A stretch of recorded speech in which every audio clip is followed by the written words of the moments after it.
Imagine your best friend. When you first met, did you instantly tell them your deepest secrets or did you start with small talk?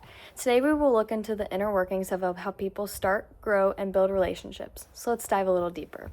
Throughout this speech, I will explain how the social penetration theory shows relationship growth, development, and the scale in which people grow closer together.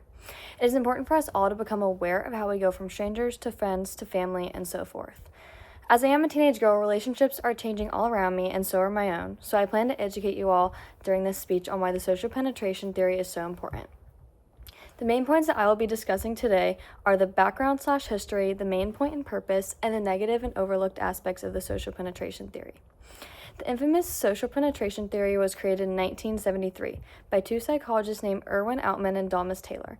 Together, they discovered a theory that helped others understand relationship dynamics, often through their unique onion model. Because of this, the view of social exchange changed forever.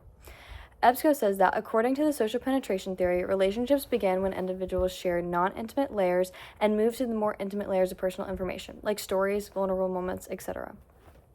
The level of this onion start at superficial, then intimate, personal, and most importantly, the core. A big reason as to how one moves through each level is self-disclosure. Over time, depending on the circumstances, each person chooses how much they want to disclose to another person. The importance of this theory not only revolves around the knowledge we gain, but the amount of relationships it covers, like romantic and work relationships, social groups, etc. The Lumen Learning website says, the more we know about others and become accustomed to know how they communicate, the better we can predict how they will interact with us in future contexts. For example, if you learn that Monday mornings are never a good time for your supervisor, you quickly learn to schedule your meetings later in the week. Knowing more about each other helps us become better communicators and people as a whole. One of the biggest elements that allows us to understand each other is trust. Many psychologists believe that trust is a process, not a badge to be earned. It takes time to develop and can be lost in a moment.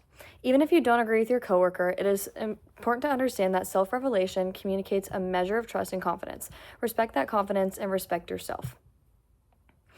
One of the most unknown and important factors of this theory is what it reveals, which is the true vulnerability of communication itself. The social penetration theory allows every person not only to be more aware of their communication, but the relationships forming around them, because this theory provides them with ways to become a better communicator. Even with all of the praise that this theory gets, it still receives several critiques that point out the flaws that make this theory incomplete. The social penetration theory can easily be interrupted and intercepted, as well as generic and narrowed down to only be able to cover certain aspects of deepened relationships.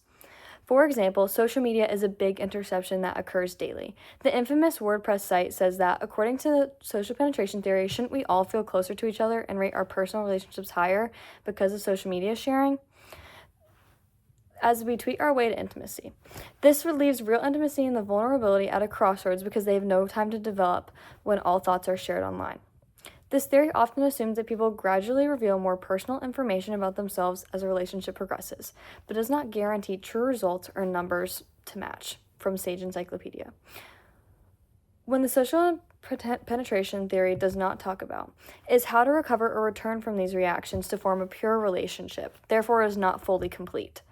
Many sides of this theory are unknown, therefore it hinders the effectiveness when aiming to educate others and apply it to further conversations and understanding. Now that I have covered the benefits and critiques, I will provide an overview that showcases the important facts I've learned along with a summary of the topic. The new era of social connect has come knocking on interpersonal communications doors and has begun to intertwine to create a web of communication over time. The social penetration theory covers broad types of relationships and introduces a new perspective on communication that we can all apply during our everyday routine. Although on the other side of that, the social penetration theory still has its flaws and questions that go unanswered if any issues arise. The significance of the social penetration theory is emphasized in this theory because it allows us to share experiences, come to know ourselves and others, and form relationships from Liberty Text. We use communication everywhere, but not everyone is informed on how much the social penetration theory can explain and educate. It is time for us all to step up and take a chance in furthering our education and communication while strengthening our interpersonal relationships. Thank you.